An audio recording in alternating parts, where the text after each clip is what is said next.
Graça e paz. Eu sou o pastor José Henrique e aqui, na Escola Dominical da Igreja Presbiteriana de Nova Aurora, estamos estudando a revista Nossa Fé, da editora Cultura Cristã. Tema trimestral: Unidade que transforma, a Igreja que Deus quer. Lição 13. A desunião necessária. 2 Coríntios 6:14 a 7:1. Introdução.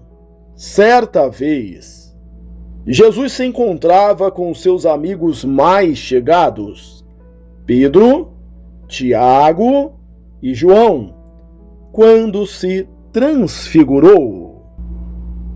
De um e outro lado de Cristo apareceram Moisés e Elias. Ao ver Jesus resplandecendo como o sol e cercado de dois dos maiores profetas da história de Israel, Pedro curiosamente disse: Senhor, bom é estarmos aqui. Se queres, farei aqui 3 tendas. Uma será tua, outra para Moisés, outra para Elias. Mateus 17:4. Pedro queria que aquele momento durasse mais tempo. Do mesmo modo, muitos crentes desejam que a vida cristã seja assim, uma eterna assembleia de santos, como se pudesse viver num clima de retiro espiritual pelo resto da vida. Deus nos chamou para professarmos a nossa fé dentro e fora das paredes da igreja. Dentro é mais fácil, mas e fora? Será que somos capazes de estar no mundo sem nos tornarmos como alguém do mundo? Tópico 1. A proibição do jugo desigual. O texto básico começa com uma ordem: não vos ponhais em jugo desigual com os incrédulos. 2 Coríntios 6:14. Muita gente até sabe o que é jugo desigual, mas não tem ideia da origem da expressão. Ela foi empregada e usada simbolicamente a partir da lei mosaica. Segundo foi registrado em Deuteronômio, era proibido de colocar sob uma mesma canga, jugo, animais de espécies diferentes, como o boi e o jumento. Deuteronômio 22:10. Até mesmo o cruzamento de espécies diferentes era proibido. Levítico 19:19. Essas ordens podem ter 2 significados. 1. A diferença das espécies deveria ser respeitada. Animais de espécies diferentes que trabalhassem em parelha fariam com que um ou outro, ou os dois, fossem feridos pelo trabalho. Deus sempre foi zeloso em relação a toda a criação, incluindo os animais. Deuteronômio 25:4. Por outro lado, combinações desnaturais violam a pureza da espécie. 2. Animais limpos e imundos não poderiam estar juntos. O jumento era um animal declarado imundo. Ele não servia para ser sacrificado. Já o boi, segundo a lei do Antigo Testamento, era um animal limpo. Poderia ser oferecido em sacrifício. Não sabemos exatamente o que Paulo tinha em mente ao aplicar essa proibição.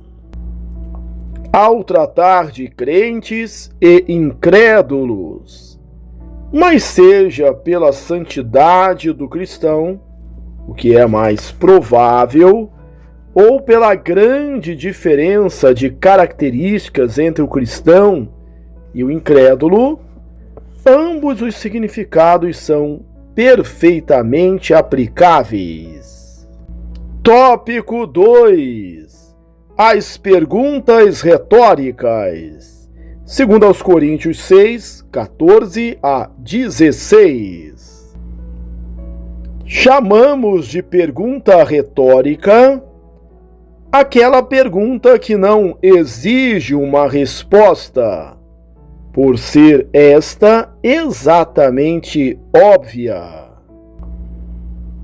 Paulo faz uso desse recurso de linguagem para demonstrar aos coríntios o grande absurdo que é a união do crente com o incrédulo.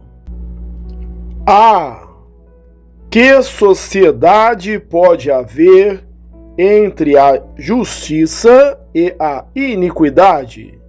Versículo 14.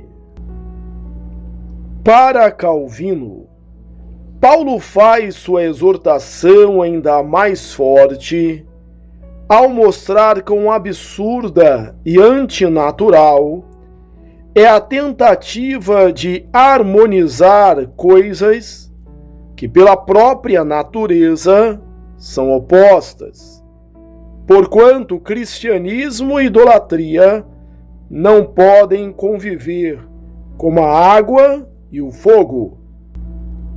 A discrepância entre o ímpio e o crente pode ser vista no fato de o ímpio sempre estar associado à injustiça e ao pecado, enquanto o crente, por ter fome e sede da justiça do reino de Deus, Mateus 5,6, tem como missão revelar a injustiça e trazer à luz o que é de fato pecado e não se deixar levar por ele.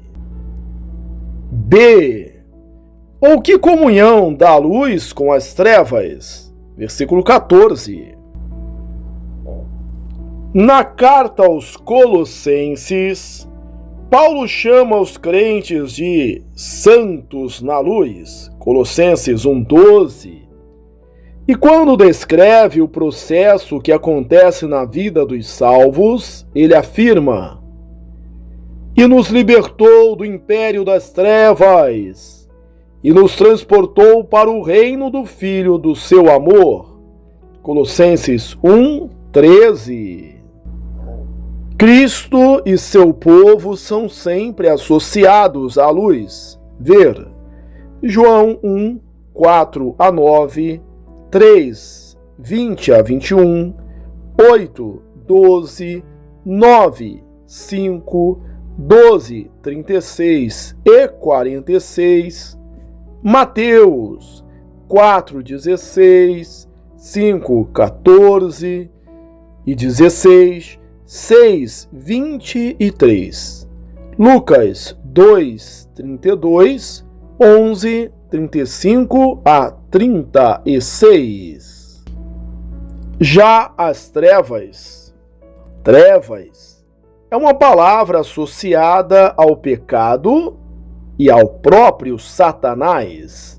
Mateus 4, 16, 6, 23, Lucas 22, 53 João 3,19, 12:35, Romanos 13:12, Efésios 5:8, 1 aos Tessalonicenses 5:5, 1 João 2:9, 11.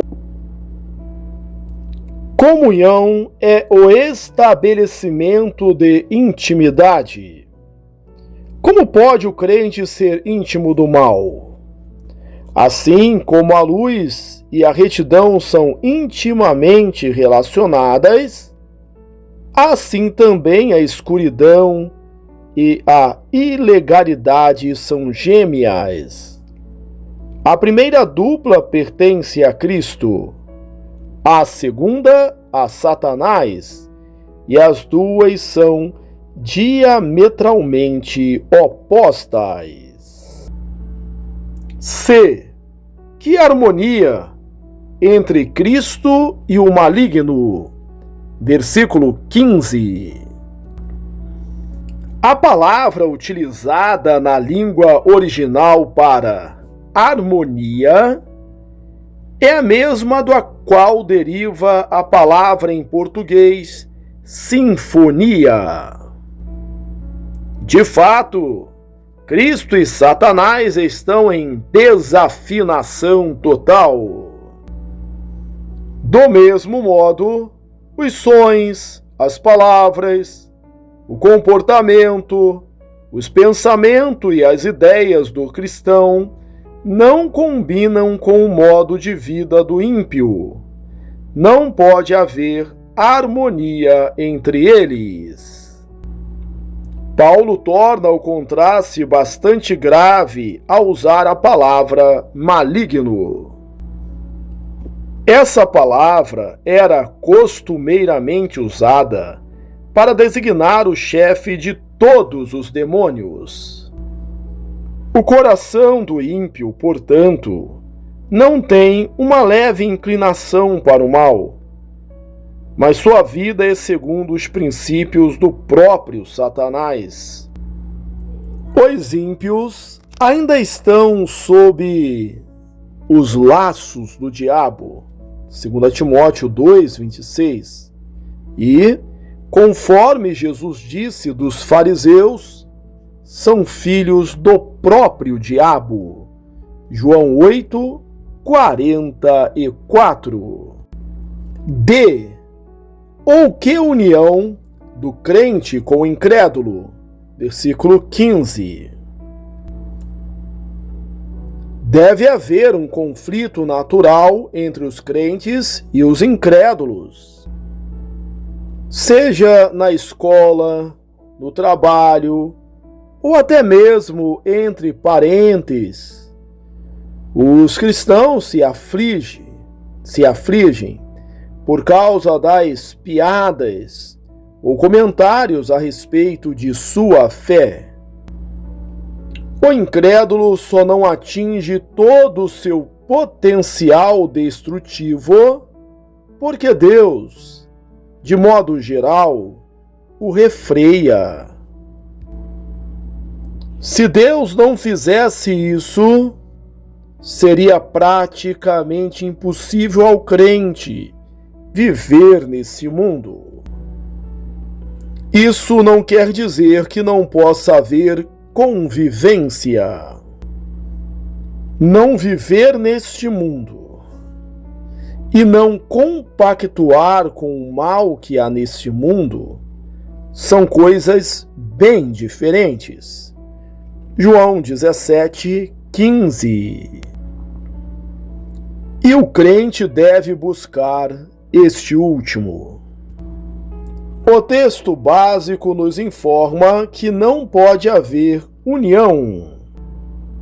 Nosso grande desafio é conviver com os incrédulos, sem nos tornarmos como eles. Que ligação há entre o santuário de Deus e os ídolos? Versículo 16. Paulo recorre à figura do Templo de Jerusalém para ilustrar a última de suas perguntas. Antes da vinda de Jesus, a adoração se concentrava no Templo de Jerusalém, o chamado Santuário de Deus. O templo foi totalmente consagrado por Deus e projetado em todos os detalhes pelo próprio Senhor. Não havia nele qualquer ídolo, imagem ou estátua, e esse era um motivo pelo qual os judeus eram conhecidos entre muitos povos como ateus. Outras culturas adoravam centenas ou talvez milhares de deuses por meio de ídolos, e desse ponto de vista, ter somente um Deus invisível era motivo de riso. O judeu, todavia, sabia das exigências de Deus em relação à reverência do templo. Há um fato ocorrido na história de Israel que ilustra isso muito bem. No reinado de Saul, a Arca da Aliança foi tomada pelos filisteus em uma batalha. Os filisteus depositaram a arca aos pés de Dagon, seu deus, 1 Samuel 5, e por 2 dias consecutivos, a imagem de Dagon apareceu caída diante da arca, sendo que da segunda vez, com a cabeça e os membros quebrados e separados do resto. A partir da aliança, Paulo aplica a verdade da santidade do templo à nova aliança, ou seja, após a vinda de Cristo, não há mais necessidade do templo de Jerusalém, pois o novo templo habitado por Deus é o seu povo. 2 Coríntios 6,16. Veja também 1 Coríntios 3,16, 6,19 e Romanos 8,9. Do mesmo modo, portanto, que a estátua de Dagon não pôde permanecer junto da Arca da Aliança, ímpios e cristãos não poderão suportar ter intimidade um com o outro, pois não há nenhuma ligação entre ambos. Tópico 3. A suficiência e satisfação no Pai. 16b a 18.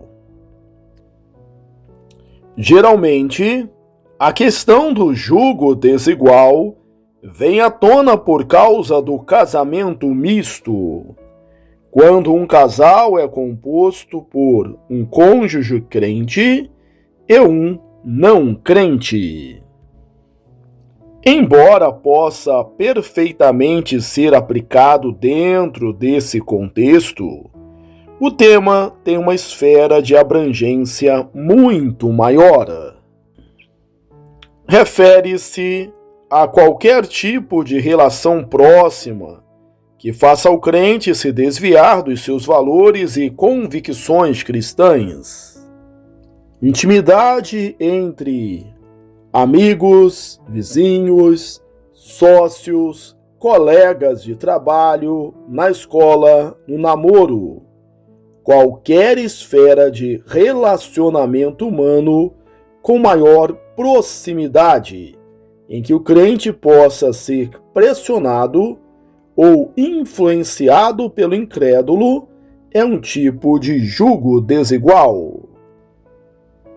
Agora, consideremos: por que, por exemplo, um rapaz ou moça crente resolve arranjar namorado ou namorada fora da igreja? Por que uma empregada doméstica decide agradar a patroa e, mentindo, dizer ao telefone que ela não está. Porque um sócio temente a Deus aceita fazer algo ilegal por insistência dos demais sócios. Por mais que se tente florear, a resposta não pode ser outra, senão falta de confiança em Deus e o pior, achar que dinheiro, sustento e a felicidade são bênçãos proporcionadas pelos ímpios, não por Deus. Falar de julgo desigual é falar sobre idolatria. Para combater esse mal, Paulo lembra aos coríntios que a relação que o crente tem com Deus é filial, ou seja, toda a história do Antigo Testamento aponta para a verdade de que Deus cuida do seu povo, como um pai cuida dos seus filhos. É possível não tocar em coisas impuras, versículo 17. Não precisamos delas, porque Deus é o nosso Pai. Não precisamos entrar em julgo desigual para completar o que nos falta. Deus, nosso Pai, é suficiente. Versículo 18. Conclusão. O apóstolo ensina que, de um ponto de vista religioso, o crente e o incrédulo são opostos e nada têm em comum. Ele reforça o seu argumento citando várias passagens do Antigo Testamento que expressam temas semelhantes.